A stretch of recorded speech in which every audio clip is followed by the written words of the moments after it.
கொலை பண்ணதா சொன்ன அந்த சைக்கோக்குள்ளர் ஏன் சார் போகும்போது அந்த செல்போன் எடுத்துட்டு போயிருக்கூடாது? இது வரைக்கும் அவன் கொலை செஞ்ச இடத்துல இருந்து உயிரை தவிர வேற எந்த உடமையும் எடுத்துட்டு போகலன்றதுக்கு ஆதாரம் இருக்கு. அந்த செல்போன் டெஃபினட்டா இங்கதான் சார் எங்கேயாவது இருக்கு.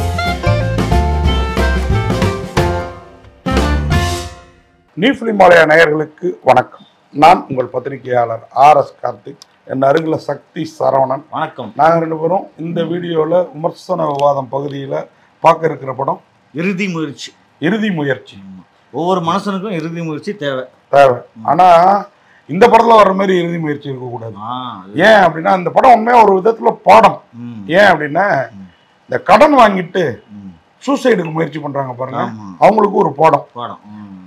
அதுவும் வந்து ரஞ்சித் ஜவுளி வியாபாரம் பண்ணிட்டு இருக்கவர், அவர் நடிகர் ரஞ்சித். ரொம்ப நாளைக்கு அப்புறம் இப்ப வர ஆரம்பிச்சிருக்கிறாரு, படங்கள் பண்றாரு. நல்லா அதே இளமையோட இருக்காரு. அவருடைய மனைவி பிரியாராமன் கூட கொஞ்சம் வயது முதிர்ந்த மாதிரி தெரிஞ்சாலும் ரஞ்சித் அதே இளமையில இருக்கிறாரு. ஓகேங்களா? பிரியாராமனும் இப்போ டிவி ஷோஸ் எல்லாம் வராங்க. பிரியா ரஞ்சித் இப்போ ஒரு ரஞ்சித் வந்து வேற லெவல்ல அந்த படத்துல பண்ணிருக்காரு. என்னன்னா ஆக்டிங், அவரை தவிர வேற யாரும் இந்த படத்தை பண்ணியிருந்தா நம்மளால ஒத்துக்கவே முடியாது. ஏன்னா அழுகாட்சியாவே இருக்கும் படம்.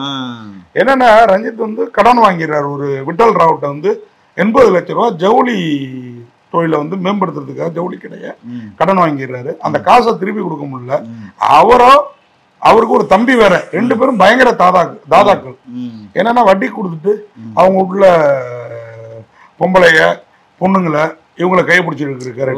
இப்போ ரஞ்சித்துக்கு அழகான மனைவி மகாலி, அவன் பேர் முழு பேர் சொல்ற மகாலி. அவங்க பொண்ணு ஒண்ணு இன்னும் பருவ வயதே எட்டாத பெண். அந்த பெண்ணை வந்து என் தம்பி விட மாட்டான், நான் விட மாட்டேன், என் தம்பி பொண்டாட்டியை விட மாட்டான்னு அந்த விட்டாட்ராவ் வர்றப்பெல்லாம் டைலாக் நமக்கே ஒரு லெவலுக்கு மேல என்ன சின்ன பிள்ளைங்களை நடிக்க வச்சுட்டு இந்த மாதிரி டைலாக் போயினா அது வேணா மியூட் போட்டிருக்காங்க. இருந்தாலுமே நமக்கு ஒரு மாதிரி இருந்தது. ஆனா அந்த மாதிரி தான் உண்மையா இந்த கடன்காரர்கள் வந்து தொல்லை கொடுக்குறாங்க. உண்மை அதுதான். அதாவது நியாயமா வட்டிக்கு விடுறதுங்கிறது வேற. ஏன்னா இன்னைக்கு பணம் எல்லாமே இருக்கு. பொம்பளையை தூக்குறது, பொண்டாட்டியை தூக்குறது, இது ஒரு கேங் இருக்கு இல்லைங்களா? பேங்கே வந்து டிராக்டரை தூக்கும், காரை தூக்கும், வண்டியை தூக்கும். ஆனா சம்பந்தப்பட்ட வீட்டோட பெண்கள் மேல கை வைக்கலாம். கடன் வாங்கினது சம்பந்தப்பட்ட ஒருத்தன்னா அவன் பொண்டாட்டி பிள்ளைய தூக்குறதுக்கு உங்களுக்கு என்ன அதிகாரம் இருக்கு? அதை அழகா பேசியிருக்குது இந்த படம். அதுல வந்து வெக்ஸாகி தற்கொலைக்கு வேற வேற விதமா முயற்சி பண்ணுவாரு. அது வந்து பாத்தீங்கன்னா ஃபர்ஸ்ட் சூசைட் பண்ணிக்கிறது, தூக்கு போட்டுக்க பாப்பாரு. அடுத்து பாத்தீங்கன்னா விஷம் பிரியாணியில கலந்து பசங்களுக்கும் கொடுத்துட்டு, ஏன்னா ஒய்ஃப் ஒரு டைலாக் சொல்லுவாங்க, நீங்க இல்லாம நாங்க எப்படி வாழ்றது, உங்க நிழல்ல தான் நாங்க நல்லா வாழ்ந்துட்டு இருக்கோம் அப்படின்ட்டு. ரெண்டு பிள்ளைங்களும் அப்படி பிரியாணிக்கு ஆசைப்படும்.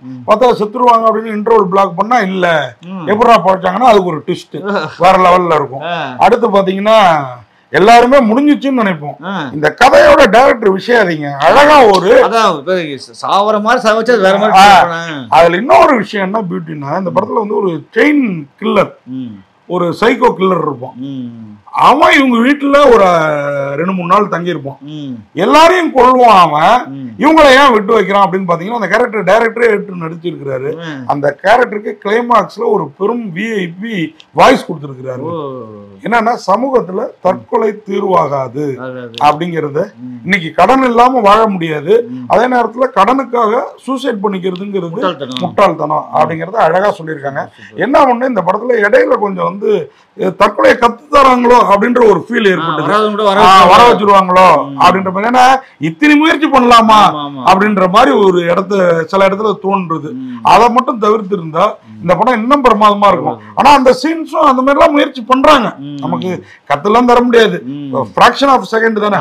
உங்களுக்கு மனசு டக்குன்னு சோர்ந்து வச்சுக்கோங்க, மனம் பலவீனமா இருந்தா டக்குன்னு சூசைட் பண்ற கேரக்டர் நம்மளே என்னைக்கோ ஒரு தருணத்துல யோசிச்சிருந்திருப்போம். ஆனா இது கோழை தண்டனை அதை விட்டு வெளியில வந்திருப்போம். இதுதான் இயற்கை. அந்த மாதிரி வெளியில வந்துருங்க அப்படிங்கறத ரொம்ப அழகா போதிச்சிருக்குது. அதை இப்படி எடுத்துக்கிறவங்க எடுத்துப்பாங்க. ஆனா அப்படி இல்ல, படம் நெகட்டிவா எடுத்துக்க கூடாது, தற்கொலை தீர்வாகாது அப்படிங்கறத ரொம்ப அழகா சொல்லிருக்கு. கடைசியா இது இறுதி முயற்சி பண்ணி ஜெயிச்சாரா? இறுதி முயற்சி பண்ணி ஜெயிச்சாரா? தற்கொலைக்கு தான் இறுதி முயற்சி பண்றாரு. ஆனா அந்த இறுதி முயற்சியில இருந்தும் இறக்காம தப்பிச்சாங்களா அந்த குடும்பம் அப்படிங்கிறது வேற லெவல். 5-6 முறை முயற்சி பண்றாங்க. அதுல இறுதியா ஒரு முயற்சி எலி பாஷானம், அதுல இருந்து எப்படி தப்பிக்கிறாரு, யாரு உதவுற, அதான் நான் சொன்னேன் இல்லைங்களா? அந்த கேரக்டர் எல்லாரையும் கொல்லும். ஆனா இந்த கேரக்டர்களுக்கு அந்த கேரக்டர் எப்படி உதவுது அப்படிங்கறது ரொம்ப அழகா பண்ணிருக்காங்க. ஸ்கிரீன் பிளே ரொம்ப டிஃப்ரெண்டா இருக்குது. ஆமா, ரஞ்சித் பிரமாதமா நடிச்சிருக்கிறாரு. அதே மாதிரி மெகாலி அந்த அம்மா அசத்தி இருக்குது. விட்டல் ராவ் அவரு தான் வில்லன். அவர் பேசுறப்ப நம்மளே அவர் கழுத்து நிறுத்தி கொண்டு எல்லாம் போன ரிவ்யூல கூட ஏன் இடையில உங்க அரிப்பை தித்துக்கிறீங்கன்னு இறக்கட்டுங்க. இதெல்லாம் சொன்னாதான் 2 பேரும் டிஸ்கஷன்ல. அதாவது நமக்கே வந்து அவரை கொல்லும் போல நம்ம ஒன்றும் நல்லவெல்லாம் கிடையாது, நமக்கும் சபலம்லாம் இருக்குது.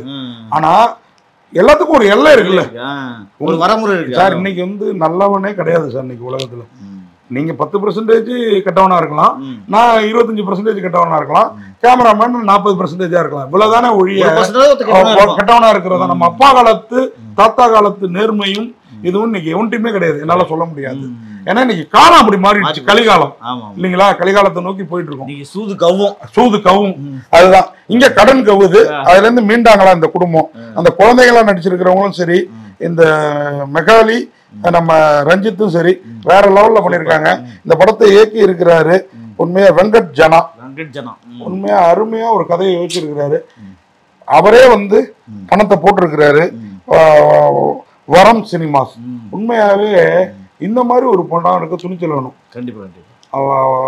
ஏன்னா இந்த மாதிரி படங்களையும் நாம வந்து கொஞ்சம் சில இடங்கள் கொஞ்சம் முன்ன பின்ன இருந்தாலும் கொண்டாடணும். ஏன்னா ஒரு நீதி போதிக்கிற படங்கள் வந்து இன்னைக்கு வர்றது ரொம்ப கம்மியாச்சு, கமர்ஷியலா தான் போயிட்டு தீர்வு சொல்றாங்கல்ல. நமக்கே சூசைட் தப்பு தானே அப்படின்னு யோசிக்க வைக்கிறாங்கல்ல, அது ரொம்ப அழகா இருக்குது. அதுக்காக படம் முழுக்க அழகா இருக்கான்னு கேட்டீங்கன்னா நான் வந்து அதை சொல்ல மாட்டேன். சில பகுதிகள் குறிப்பா கிளைமாக்ஸ் வேற யாரும் இல்லைங்க, அந்த வாய்ஸ் ஓவர் விஜய் சேதுபதி. விஜய் சேதுபதி இதுக்காக மும்பை ஷூட்ல இருந்தாராம். அங்கிருந்து திரும்பி வந்து பிளைட் பிடிச்சி அவர் காசுலயே திரும்பி போயிருக்காரு. இப்போ ஒரு நல்ல கருத்து மக்களுக்கு போய் சேரணும்னு.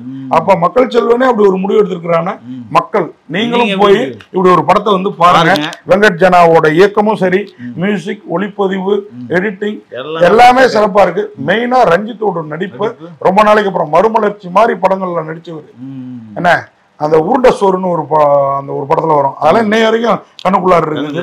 அந்த மாதிரி ஒரு படத்தை, அந்த மாதிரி ஒரு நடிகரை அவரே ஒரு நல்ல கதைன்னு யோசிச்சு நடிச்சிருக்கிறாருங்க.